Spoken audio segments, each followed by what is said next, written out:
There was a time when anyone would tremble upon hearing the name John D. Rockefeller. Not only was he the world's first billionaire, he's one of the richest people in history. His empire, Standard Oil, became the most dominant monopoly in the world by brutally crushing competitors, taking control of multiple industries, bribing the government into submission, and treating business as if it was war. Because of his ruthless business practices and secretive deals, Rockefeller made many enemies. His career is filled with bitter rivalries, like with Andrew Carnegie, and even ferocious battles against US presidents. But before he was the titan of the oil industry, Rockefeller was at the very bottom of society. His story is one of only a handful of cases where someone manages to rise from the depth of poverty to the absolute peak of wealth and power. Rockefeller's story is at times inspiring, and at times chilling. It's an example of what happens when greed and ambition go completely unchecked. So, let me take you back to 1839, where a young John D. Rockefeller is born into poverty.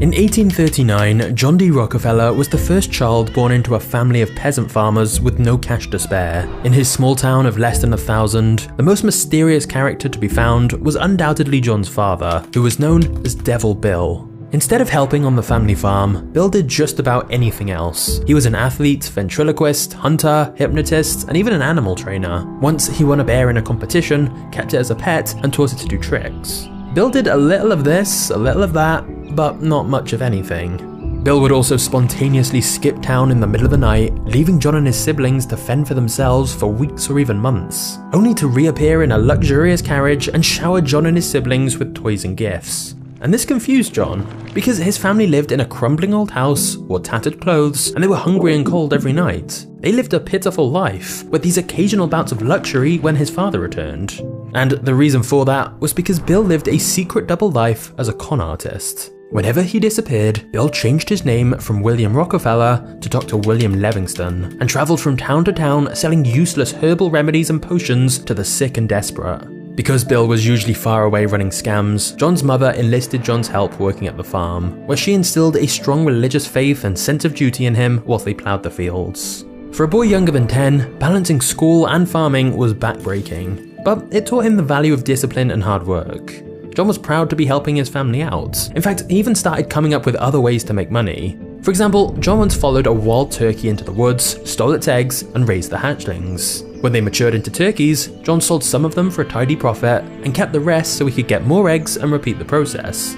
Despite his young age, John was now pitching in a few dollars every week, and was making a serious impact on the family's finances. It looked like the Rockefellers might finally have a decent and stable life. However, when John was 10, his father Bill was accused of sexually assaulting a young woman. Even though nothing was proven, the Rockefellers still faced public disgrace, and so they were forced to pack their bags and find a new home. You'd think after this event, Bill would dial back his schemes, his infidelity, and focus on healing his relationships to his family. But instead, he did the complete opposite. Whilst using his fake identity of Dr. William Livingston, Bill married another woman in a different state where no one recognized him. Of course, he kept this a secret, and neither John's mother nor the other woman ever knew he had two wives. But the effect was evident. Bill was almost never around. So the Rockefellers moved from town to town, and John took on more responsibility as the unofficial head of the household. All whilst going to school, he kept finding ways to make money, manage the family's finances, and he even started giving out very small loans. Finally, the Rockefellers found a good home in Cleveland, Ohio, but now that John was 16 and nearly done with school, he wondered what the next phase of his life would be. John wanted to go to college, but by this point he had 4 siblings and a 5th on the way. And since John's father was absent even more than normal now that he had his secret other wife, John's mother relied on John to help pay for their food, housing, and education. This meant college was out of the question. John had to get to work immediately. And so, just 2 months before his graduation, John dropped out of school and began looking for a job in Cleveland. He was after something big, so he made a list of all the biggest railroads, banks, and wholesale merchants in the city. However, every time John showed up to an interview, people laughed in his face when they found out he was only 16 years old. John faced rejection after rejection, but no amount of humiliation was going to stop him, and after 6 long weeks, he got an interview at a small firm that needed help with bookkeeping. When they saw John's excellent penmanship, they decided to give him a chance and told him to get to work immediately, not even mentioning how much he'd get paid. John was ecstatic, and for the rest of his life, he celebrated September 26th as a personal holiday he called Job Day. To him, it was even more important than his own birthday. Even though it was not a massive operation, John's first job taught him how to deal with suppliers, pay bills, and see the inner workings of a real business for the first time. One day, his boss came in with a check for $4,000 and put it inside a safe. John knew the safe's combination, so when his boss was gone, he opened it up just so he could hold the note in his hands, hypnotized by how much it represented. John dreamed of someday making as much money as his bosses, and so every morning before heading off to work, he began repeating to himself, "I am bound to be rich." On the last day of 1855, John's bosses gave him his payment. $50, which meant he'd only earned a little over 50 cents a day. It wasn't much, but since he'd done such a good job, his bosses raised his salary to $300 per year, the equivalent of around $11,000 today. The raise gave John something he deeply wanted, independence from his father. Now, with his mother's help, he could finally give his family the stable life they yearned for. And from early on in his career, John personally gave around 10% of his salary to various charitable causes. But after 2 years of diligent work, a recession slowed the business down, and one of the founders quit the firm. All of his responsibilities fell onto John, who became the company's lead accountant. However, John knew the economic downturn had caused a sharp decline in the firm's revenues, and he suspected that soon the firm may have to close down completely. And yet, John wasn't worried. His 2 years of experience in the job had given him a huge amount of confidence, and so John was already planning his biggest move yet. John D. Rockefeller was ready to start his own company.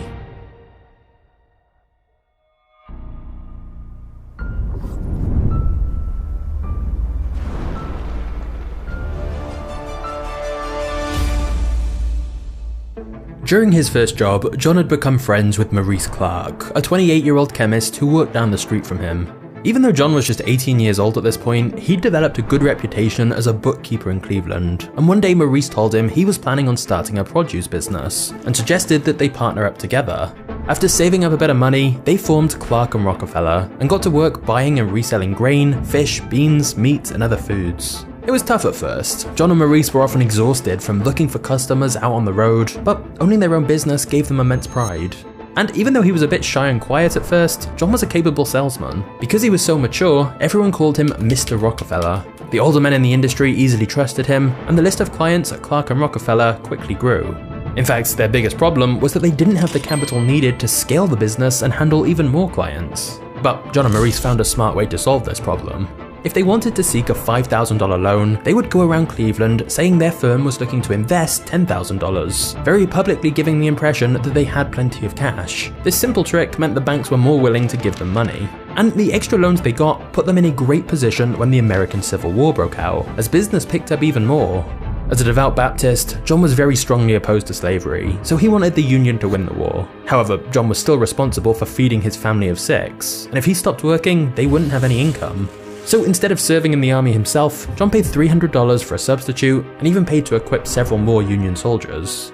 The war gave a huge boost to the economy of the northern states, and Cleveland became an important strategic location for the Union. Local food prices were massively inflated, so John's produce business quadrupled almost overnight. In 1862, John and Maurice cleared a profit of $17,000, over $500,000 in today's money. Not bad for a 23-year-old, but an opportunity to multiply his wealth even more soon came across John's desk. You see, before electricity, people used to light their homes at night by burning oil inside of a lamp. Usually this oil came from whale fat, but finding and hunting down whales was costly and difficult, and sadly, some whales had been hunted down to the point of extinction. However, in 1859, someone in Pennsylvania discovered that by using a tall wooden structure known as an oil derrick, you could extract industrial amounts of crude oil by drilling straight into the ground. Mining crude oil this way was cheap, and it was fairly easy. Profits came quickly, and since so many people were made rich by the oil boom, crude oil was given the nickname Black Gold. And that's when John was introduced to Samuel Andrews, a young man who was looking for investors to build a crude oil refinery in Cleveland, which was only a day's ride away from the Pennsylvania oil regions. Andrews had a huge advantage over most of the competition. He discovered that if you applied sulfuric acid to crude oil, it would essentially purify it and turn it into kerosene. When burned, kerosene lasted longer and shined brighter than crude oil. It was a simple process, but the secret was closely guarded by the few who had discovered it. Now that John and Maurice had plenty of money to spare because of how successful their produce business was, they thought it would be wise to diversify their business, and thus they loaned Andrews $4,000 to set up his oil refinery. But to begin, they considered this as a side venture. John and Maurice kept managing their produce business and let Andrews handle the refinery by himself. Setting it up was remarkably simple, and because kerosene was a superior product to crude oil, it began selling like crazy. John couldn't ignore the numbers anymore. Within only a year, the oil refinery had become the most profitable side of the business. Together, John and Maurice decided to make a bold move. They abandoned their previous business and went all in on the oil industry. However, their initial enthusiasm was met by a massive challenge. The supply of oil was always in an unpredictable state. At this point, oil had only been found in one small region of Pennsylvania, so many people thought that it would eventually run out. Whenever someone struck a massive oil field, an entire town of oil miners would suddenly form around the site, drill every last drop, and then the town would disappear just as quickly as it had formed. Because of this, there were periods where oil was overabundant and prices would dip as low as 10 cents. But on the flip side, if it seemed like the oil was running out, then prices would suddenly rise all the way up to $14. So, to say that the oil market was turbulent would be an understatement. To mitigate this effect slightly, John decided to stay out of mining oil and concentrate only on refining oil. But for John and Maurice, the situation was still extremely stressful. When oil was easy to find, they weren't as profitable as prices were low. And when the wells were running dry, they feared that the last drop had finally been found and they'd soon have nothing to sell. The uncertainty was too much to handle for Maurice, and in 1865, he agreed to sell his share of the business to John. This was the tipping point of his career. Scared to his bones, but with a calm exterior, John agreed to buy Maurice's share of the company for $72,500, or $1.35 million in today's money. Maurice was cashing out, whilst John was doubling down and going all in on the seemingly risky oil business. However, it seemed like John's daily affirmation that he was bound to be rich was quickly becoming a reality, because just as the deal was going down, a gigantic new oil field was found in the Pennsylvania oil regions, finally undoing any doubts he had about oil running out. Of course, the market was still very competitive, so if John truly wanted to become as wealthy as he desired, he would have to brutally crush his competition.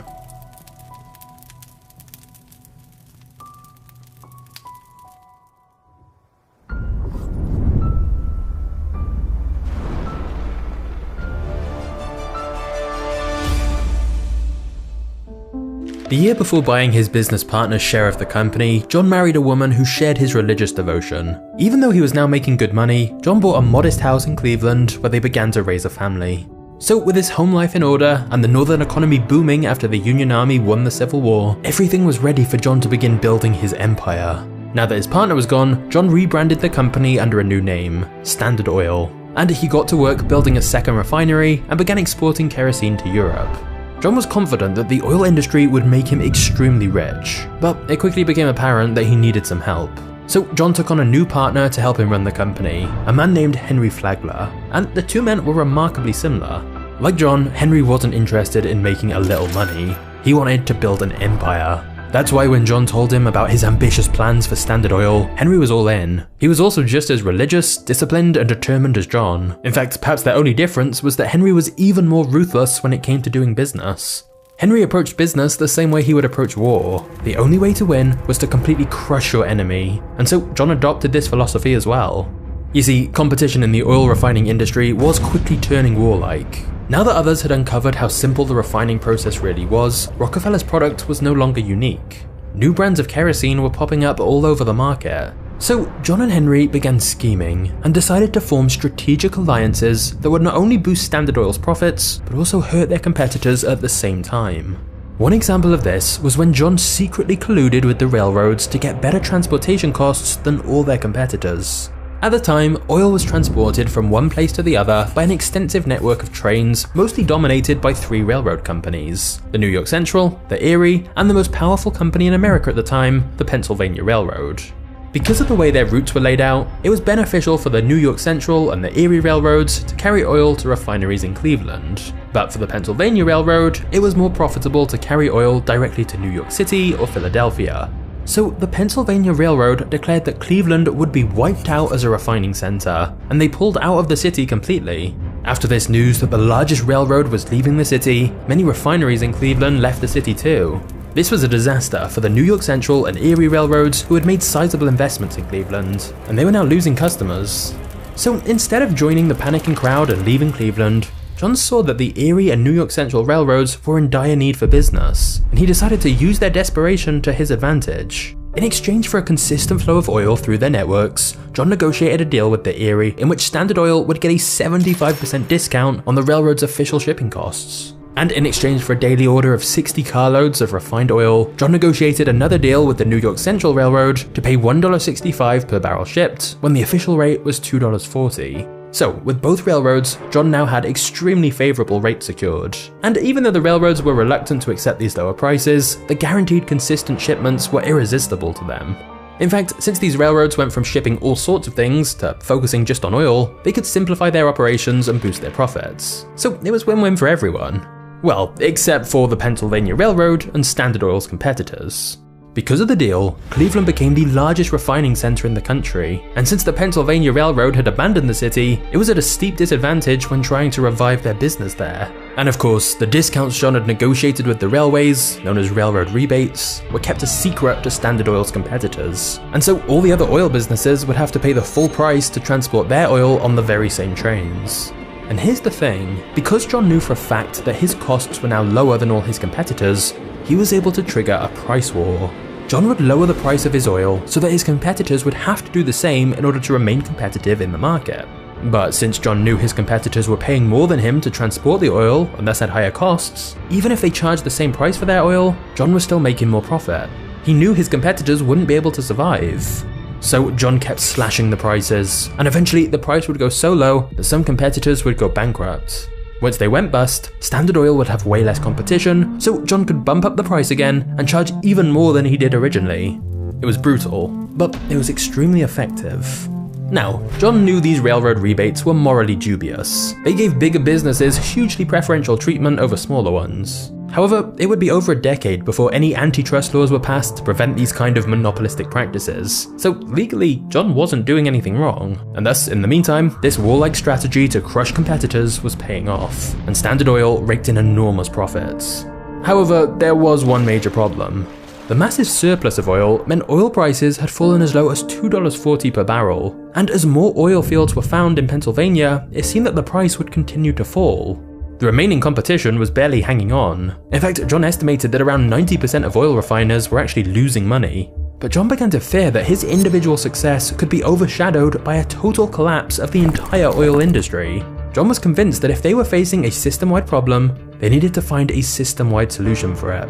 And John's solution would be to organize an even more dominant monopoly, the likes of which had never been seen before.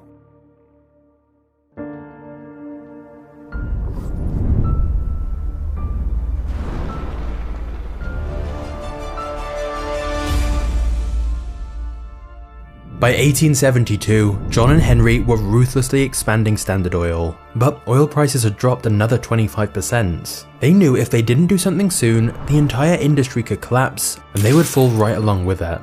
So John decided to collaborate with the president of the Pennsylvania Railroad, Tom Scott. John and Scott had been rivals after the deal John made with the other two main railroads, but now Scott was reaching out to make a similar secret deal that was even more ambitious and ruthless. Scott proposed a secret alliance between the largest railroads and a very select group of the largest refiners, which of course included Rockefeller. And thus, Standard Oil and the Pennsylvania, New York Central, and Erie railroads all formed an alliance together under the inconspicuous name of the South Improvement Company, or SIC for short. The deal was that in exchange for a secret 50% rebate on transportation costs, John would transport all his oil exclusively through these railroads.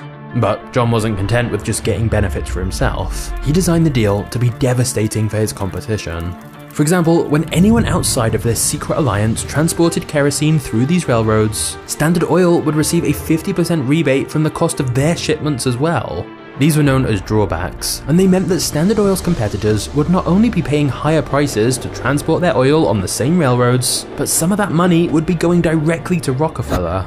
And to top it all off, the railroads would even secretly give John detailed information about their competitors' shipments. He would know every detail of his rivals' businesses, and so he could undercut them by selling kerosene for cheaper prices. Anyone outside this secret alliance stood no chance. It was a death sentence for anyone excluded from the club, and the worst of it was, they didn't even know it. However, whilst many of Rockefeller's critics call this whole arrangement a shameless power grab, to John, he truly believed it was the best way to save the oil industry. Because as things stood with so many competitors, their product was getting closer and closer to being given away for free, as there was so much supply of oil readily available. He believed wiping out these smaller refiners would help the oil industry overall. But either way, it didn't matter, because rumors of a railroad and refiner cartel soon began to spread. When people read in the newspapers that the rates for the 3 most important railroads in the country had doubled overnight, they knew exactly who to blame: Tom Scott of the Pennsylvania Railroad and John D. Rockefeller of Standard Oil. As rumors of the alliance continued to spread, thousands of people took to the streets to protest, threatening Standard Oil and the Pennsylvania Railroad with violence, vandalism, and arson. Protesters hijacked Standard shipments and spilled their oil, and they tore the Pennsylvania's train tracks from the ground. But the final blow to the SIC came when the oil miners made their countermove and boycotted the SIC. Without a supply of crude oil, John's refineries were useless, so 2 months after it was formed, the SIC had been disbanded. It was a humiliating event, one that brought a lot of negative attention on John. But John wasn't fazed by it. He simply decided if he couldn't control the oil industry through shady backroom deals, then he would do it in public, and conquer the industry by force.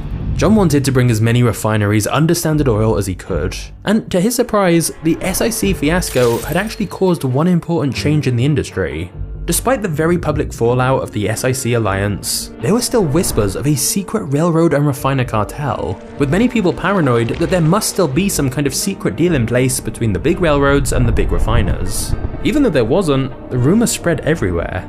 Oil refiners were scared that if Standard Oil still had a secret deal with the railroads, they would get crushed, and John decided to leverage this threat to his advantage. In a period of 6 weeks, now known as the Cleveland Massacre, John managed to intimidate 22 out of the 26 oil refining companies in Cleveland into selling out for fractions of what their businesses were actually worth. So even though the SIC hadn't gone ahead, the fear it had created pressured many refiners into panic selling their companies to John. Plus, since many other refiners were losing money anyway, John would show them his company's finances so they could see how well Standard was doing, and to prove to them that he could outlast them all. For most refiners, the choice between fighting a losing battle and cashing out was obvious. And whenever anyone sold out, John gave them only 2 options. They could either sign a damning contract prohibiting them from ever joining the industry again, or they could join Standard Oil. Since most competitors chose to join Standard, John had the brightest minds in the industry working for him. All those entrepreneurs who'd been running their own companies were now brought under the Standard Oil umbrella into one giant company. Also, when the new refineries came under Standard's ownership, they outfitted them with the latest oil refining technology, which drastically cut costs. By mid-1873, John was in control of an empire with a growing number of highly efficient refineries that together could ship out over 1 million barrels of kerosene every year. He now had a monopoly over the Cleveland refineries. However, on September 18, 1873, a day historians call Black Thursday, a series of bank failures plunged the US economy into a national recession that lasted 6 years. For the first time, oil prices dropped not because there was too much supply, but instead because of a total lack of demand. Standard began operating only 2 of their 6 main refining plants in Cleveland. And a year after Black Thursday, a single oil barrel traded for as little as 48 cents. Less than the cost of an equal amount of water. So everyone from the miners to the railroads and the refiners were dreading their seemingly inevitable fate, bankruptcy. But thanks to Standard Oil's careful management of finances, excellent credit with banks, and their modernized refineries, John was one of the only refiners in the country who was able to still clear a profit. And as always, John regarded every crisis as an opportunity. He smelled blood in the water. Now, John already dominated in Cleveland at this point, which was one of the main refining centers in the country, but he knew the bleak economic conditions were a nationwide problem, and so refiners in the other refining centers like Pittsburgh, Philadelphia, and New York were all struggling badly. And thus, John decided this was precisely the right time to acquire as many of them as he could. So John initiated a nationwide buyout campaign, and whenever anyone was reluctant to sell out, John would resort to indirect ways of pressuring them into submission. For example, he would buy all the available refining machinery and barrels, so competitors couldn't even make or package their oil. And if somehow they managed to make any oil, he would reserve every railroad for months, so they couldn't even ship it anywhere. Another one of John's brutal business tactics was to pressure the railroads to raise prices for other refiners high enough that they would soon face bankruptcy. Since he had detailed records of all his competitors' shipments, he would wait for them to be on the verge of ruin, and then he would offer to save their business by buying them up for pennies. Eventually, everyone who Standard Oil wanted to acquire was either absorbed into the growing giants or crushed under its pressure. By the time the economy was starting to recover, Standard controlled over half of Pittsburgh's refining capacity, the largest refineries in Philadelphia, and they secured a dominant position in New York as well. To exert even more control over the industry, John built a network of pipelines which brought crude oil into their refineries and pumped out refined oil in large cities. The pipelines meant Standard relied less on the railroads to transport their oil, and thus it further reduced their unit costs. And with its pipelines covering the eastern seaboard of the United States like tentacles, Standard Oil earned its appropriate nickname, the Octopus. Despite still only being in his 30s, John D. Rockefeller was now the undisputed king of oil refining, and one of the wealthiest men in the country. However, by now, too many people had been victims of Standard Oil's predatory business practices. The largest newspaper in America at the time even called the company the most cruel, impudent, pitiless and grasping monopoly that ever fastened upon a country. John's list of enemies was growing dangerously long.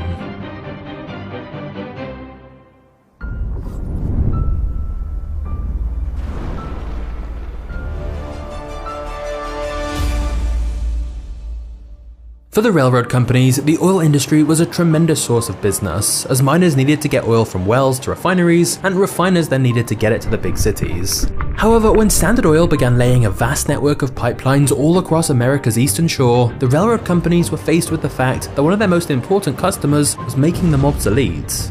So Tom Scott, the owner of the Pennsylvania Railroad, decided to lay his own pipelines. But he also did something he knew John wouldn't like. He started building his own oil refineries.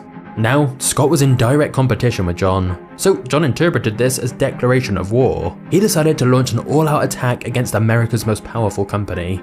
First, John cancelled all his business with the Pennsylvania Railroad and redirected all that oil to other railroads instead.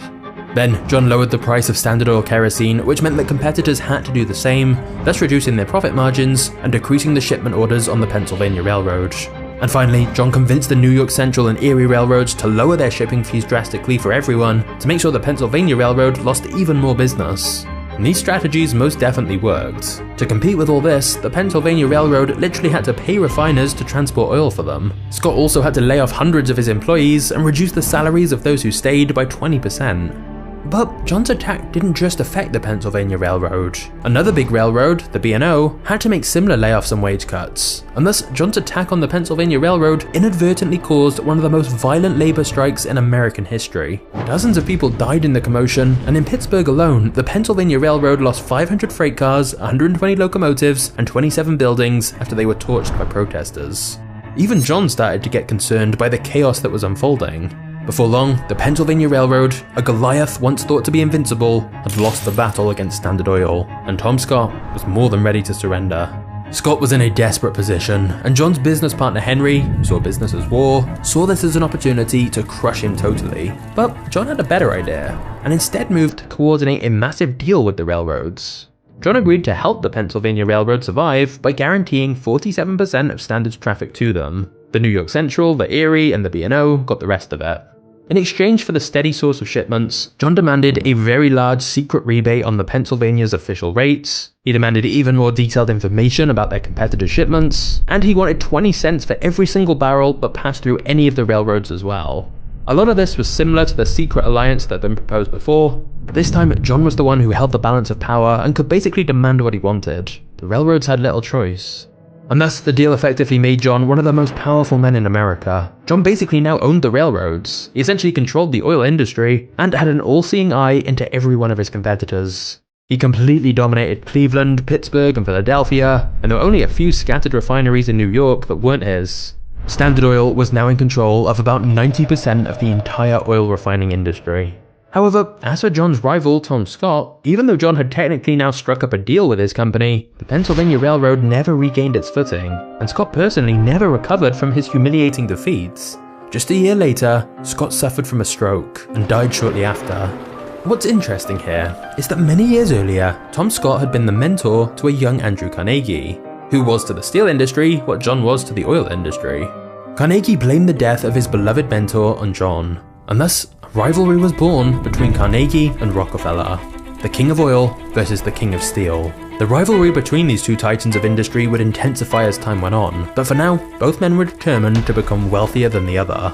In the midst of all this, John was becoming quite a notorious public figure. The fight with the Pennsylvania Railroad, his rivalry with Carnegie, and his tremendous wealth and power had all taken John from a mysterious oil man in Cleveland, Ohio, to now one of the most controversial figures in American newspapers. And yet, for all his wealth, fame, and power, John didn't indulge in the extravagant lifestyle that many of his peers did. When he moved to New York, John spent his free time playing with his children instead of seeking the company of wealthy bankers or celebrities, and he rarely bought expensive clothes or luxuries. Silently managing his army of puppets from their new office in New York, John was enriched by his 90% dominance of the oil refining industry. It seemed like he could now just sit back and enjoy the fruits of their labor. But actually, the opposite was true. Even though he had achieved total dominance, the state of the industry was changing, and fast. A few years earlier, Thomas Edison patented a light bulb that gave off a powerful white light for 100 hours, and he was pushing to light the country with electricity instead of oil. Then in 1885, a huge deposit of crude oil was found in northern Ohio. These two events meant many Standard Oil executives started to panic, fearing a massive oil surplus that would take the industry back to the days when oil was priced at 10 cents per barrel. But whilst his company was panicking, John was calm as ever. By now, he was a master at turning chaotic situations into opportunities, and this was exactly the crisis he'd been waiting for. But before we get to that, let's talk about an opportunity for you. Because it's been said that attention is the new oil. The people who understand how to get their message across and build an audience are the ones currently dominating in business. And that's where today's sponsor, School, can help you. School is a platform where you can create your own community or discover new ones. And having your own community means that you'll have a group of members who are naturally paying attention to your message as they engage each day. On School, you can create your own community within minutes and customize it how you want. Your members can join for free or by paying for membership. And you can share access to courses, events, bring people together, and keep your members highly engaged using School's built-in leaderboards and gamification. So if you want a place to connect with your audience, School is perfect for this. And if you're wanting to check out a new community to find people like you can easily do this too. School is the ideal way to discover communities or create your own. Just click the link in the description below to check it out for yourself.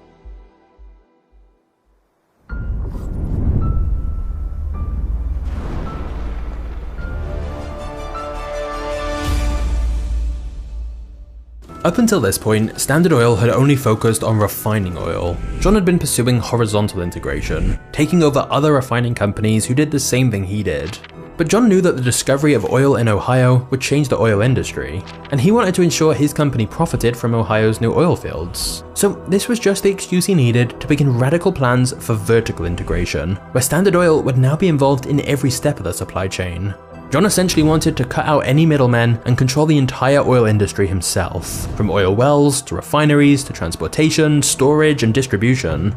And thus, John doubled down on every step of the business, turning Standard into its own supplier, transporter, producer, and retailer. Standard Oil's existing operation had the strong base of industrial infrastructure it needed to make sure it kept making money, whilst John figured out how to profit from Ohio's new oil fields. He began buying up land in the area, building hundreds of derricks to drill for oil, and laying new pipelines to transport it.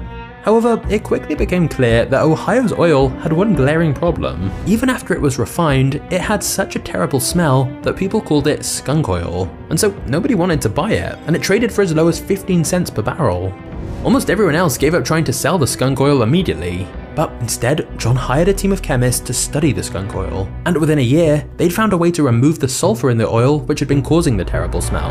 Standard was now the only company selling this new, cheaper form of oil, and this gave John a massive head start when a few years later, oil began breaking out in immense quantities in Oklahoma, Texas, Kansas, and California. It was now evident that America was sitting on an ocean of petroleum, and the company best poised to take complete advantage of it was Standard Oil. It was also around this time that automobiles were beginning to replace the horse and carriage, and luckily for John, the process of refining crude oil produces one key waste product, gasoline. With wealthy consumers being introduced to the automobile, Standard found a reason to transform a material they typically discarded into an immediate source of extra profits. This meant that even when the United States was thrust into another economic depression in 1893 and 600 banks had to close their doors, John was once again prospering amidst even the worst economic conditions. With John's fortune growing larger than ever, John took more of a backseat in day-to-day operations at Standard Oil and began to think more about investing elsewhere. For a man as capable in business as John, you'd expect he'd probably also be a decent investor. But if you took a look at John's personal investments at the time, you'd find most of them were deep in the red. John knew if he wanted to keep the generational wealth he'd acquired up to this point, that he needed to get his investments in order. So he hired a Baptist minister called Frederick Gates to help him.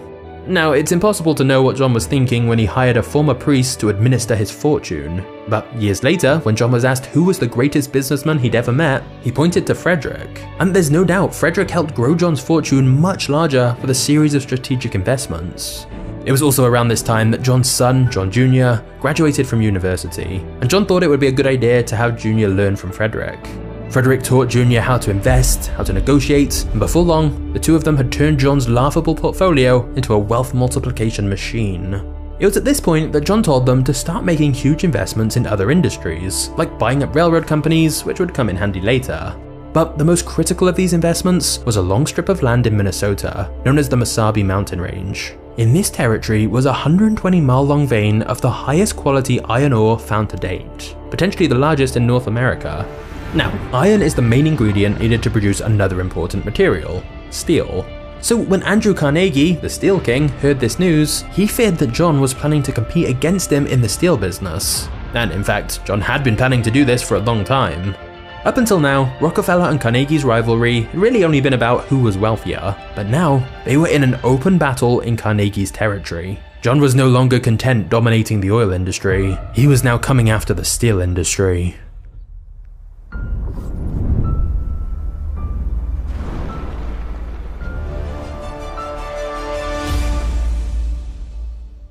John told Frederick and Jr. to commence mining operations in the Mesabi Range, and they undercut Carnegie by selling their higher quality ore to his competitors at dirt cheap prices. As they built up their mining operation, a rumor started to spread that John was planning to further infiltrate Carnegie's niche and build a huge steel mill. Now, over on Carnegie's side, he had a head start of a few decades in the steel industry, which gave him considerable leverage over John. But he also had two big problems. Firstly, John had a source of iron that was more plentiful and of a higher quality than Carnegie's. And secondly, Carnegie had made the mistake of assuming that iron would always be cheap and easy to find, so he hadn't made any investments in iron mines during the last few years. His blind faith had been proven wrong over time, and now his supply of the most important mineral he needed was running out. And so, hoping to save his business, Carnegie approached John, Frederick and Jr. to make a deal. By the time the negotiations concluded, the two sides had reached an agreement. Carnegie agreed to buy a minimum of 600,000 tons of ore from John's mine every year and transport all of it, plus an additional 600,000 tons from his own mine, exclusively through John's railroads, which John now owned a few of. In exchange, Carnegie would get a secret rebate from John for supplying his railroad with so much business. It was the exact same sort of mutually beneficial secret agreement that John was used to making with railroad companies for his oil transportation, except now he was the one giving Carnegie a secret rebate. And to seal the deal, Carnegie agreed to never buy land around the Mesabi Range, and John agreed never to build a steel mill. The partnership was win-win for both men, and so it seemed they were willing to overlook their differences if it meant they'd both profit hugely, and of course at the same time, hurt both of their competitors. The agreement between these two former rivals soon made news headlines, provoking a craze on Wall Street. Investors hoped to get rich by investing in John's iron mines and Carnegie's steel mills, which both looked unstoppable now they were working together rather than competing. However, there was one man who had a bit more imagination than simply investing separately in their two companies, and that man was JP Morgan. JP Morgan realized that if he could unite John's investment with Carnegie's business under a single name, he could create a steel monopoly that was more profitable than Carnegie Steel and even larger than Standard Oil. JP Morgan called it US Steel, and if it all worked out, it could be the most valuable company in history.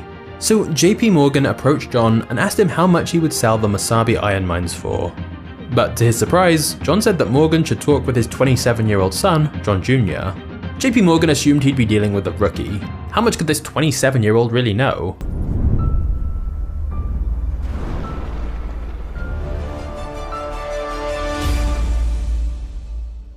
Even though he was now retired, John still owned around 30% of Standard Oil stock. And because of the tremendous growth of the auto industry, he was actually getting wealthier in retirement than when he was working.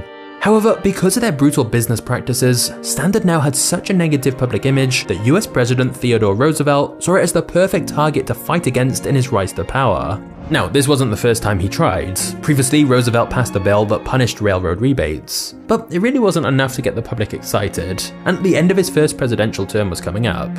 So Roosevelt detected that the public opinion of John and Standard Oil was quickly turning from a mere dislike to a passionate hatred, and that was largely thanks to a journalist called Ida Tarbell. You see, Tarbell's father was one of the oil refiners who were bankrupted by John's ruthless business tactics a long time ago. Her father's business partner even took his own life after their wealth was destroyed by John. Now, Tarbell was publishing monthly articles that told an in-depth story about the company and the man who had bankrupted her father and made her childhood miserable. As you'd expect, she didn't have many nice things to say. Tarbell managed to break through John's wall of secrecy, and so the dark history of the once mysterious Standard Oil was now in full view, with John as its protagonist. His backroom deals with railroads, his intimidation tactics, the politicians they bribed, everything was fully revealed, and the American public devoured the story. The series even exposed John's father's history of scams, his sexual abuse accusation, and they eventually discovered his second marriage, which took a heavy emotional toll on John and his family. Needless to say, John never responded to anything Tarbell wrote, and so his public image was contaminated as she publicly condemned him. And his silence only angered the public further, so in a few years, John went from one of the most private and mysterious members of the American elite to the national embodiment of corruption and greed. Now, the public was dying to see John and Standard Oil pay for their crimes. So as President Roosevelt approached the end of his first presidential term, he saw an opportunity to use the public sentiment to his advantage by making Standard Oil his enemy. In his presidential campaign, Roosevelt promised to take down the monopolies, and thus when he won the re-election, it was time to make good on that promise and wage war on Rockefeller's empire. He launched a full-fledged investigation into Standard Oil, and now the anti-monopoly laws that corrupt politicians always ignored got used to their full potential. Roosevelt announced that the government would prosecute Standard with the full force of the United States government in a historic all-out attack. Standard was charged with monopolizing the oil industry, predatory pricing, negotiating railroad rebates, corporate espionage, and secret ownership of competitors. Apart from having to fight 21 lawsuits in individual states, the federal government hit Standard with the largest lawsuit in history up to that point. There were over 1,000 exhibits, 444 testifying witnesses, and over 12,000 pages of damning evidence that Standard Oil was, indeed, a monopoly. The lawsuit was so vast that it continued years beyond Roosevelt's presidency, but his ambition to defeat Standard Oil would eventually be satisfied. The evidence that Standard Oil was a full-fledged monopoly came when Standard's profits were examined. Because they were in control of 87% of oil refining in America, 100% in some places, Standard was taking full advantage of their monopoly status and overpricing their kerosene in order to make outrageous profits. And apart from being confirmed as a monopoly, evidence proved that Standard had systematically bribed hundreds of politicians and knowingly broken multiple antitrust laws. On May 15, 1911, after being found guilty of the crimes they'd been accused of, it was ordered by the federal government to dissolve Standard Oil and reorganize its subsidiaries into separate, unaffiliated companies. After 41 years, John's empire had finally been dealt a fatal blow and was being split up. Now, of course, you'd think breaking up an empire of Standard Oil, one question remained. What was he gonna do with all that money? But before we get to the next chapter, if you sell anything online, you're gonna want to know about today's sponsor, ShipStation. ShipStation software makes e-commerce so much easier and saves you both time and money. Firstly, ShipStation integrates everywhere you sell online, including Amazon, Etsy, eBay, Shopify, and lots more. And it lets you manage all your orders in one simple dashboard. Secondly, ShipStation lets you easily automate shipping tasks. They have robust automations and reporting, which makes scaling your business so much easier. And thirdly, when you use ShipStation, you get access to industry-leading shipping rates from USPS, UPS, DHL, and Global Post. And we're talking discounts of up to 84% off the normal price. Over 130,000 companies have grown their e-commerce businesses with ShipStation already. And if you use my link, you can literally get a free trial to test it out risk-free. It's really quick to get started, so set your business up for holiday season success with ShipStation. Go to shipstation.com/magnates today and sign up for your free 60-day trial. That's shipstation.com/magnates.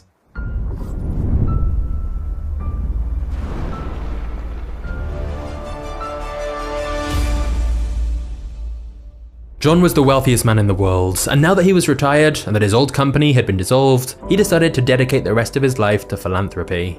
And even though he was over 70 years old at this point, John's sense of duty meant that he was as energetic about charity work as he was in business. Throughout his life, John told people that he was a soldier of God sent to earth and given money for the benefit of mankind. And John really did want to make an impact on the world.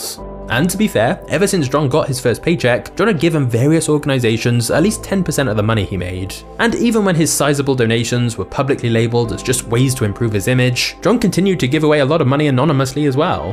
However, John wanted to make his philanthropy a well-oiled machine that continued his legacy. So in 1913, he started the Rockefeller Foundation with the two people who were previously responsible for managing his personal investments, Frederick Gates and his son John Jr. By now, John had given away almost $150 million, and in the future, he would personally give a grand total of $540 million. To add to that, Frederick and Jr. went on to give away $537 million more through the foundation, and Jr. personally gave away an additional $540 million of the wealth he inherited from his father. In its over 100-year history, the Rockefeller Foundation has given countless billions of dollars in total, and it's still making donations today. Calculating the total amount and adjusting it for inflation is complicated, but it's safe to say that the amount is well into the tens of billions, ranking John amongst the most generous philanthropists in history. The Rockefeller Foundation focused on two main issues in its inception: medicine and education, and it's undoubtedly made a meaningful contribution to society. On the side of medicine, John's donations to the laboratories and medical research facilities helped spur an era of scientific innovation that saved hundreds of thousands of lives from diseases like hookworm, malaria, and meningitis. On the side of education, John's money helped save the southern United States from abject poverty and built hundreds of schools all around the world, including two of the world's most prestigious research institutions. Today, the Rockefeller Foundation contributes even more to many other causes, and it all started with a 16-year-old who had to go into business to help feed his family. However, this of course all raises an interesting moral debate on what should we really think about Rockefeller. Clearly, John's legacy has two sides to it. As the author of his biography writes, what makes him so problematic is that his good side was every bit as good as his bad side was bad. It's almost as if there were two completely different John D. Rockefellers. There's undeniably a charitable and dutiful side to him, but there's also a corrupt, unforgiving, and brutal side. Both sides are true, but whatever you think of John D. Rockefeller, the fact remains that he's one of the most fascinating businessmen in history. Maybe that's why after John died at 97 years old, his son, who had the same name, said, "There was only ever one John D. Rockefeller." But if you think Rockefeller's story was controversial, wait until you see the scandals Andrew Carnegie was involved with. Just click the thumbnail on screen now, and I'll see you there in a second. Cheers.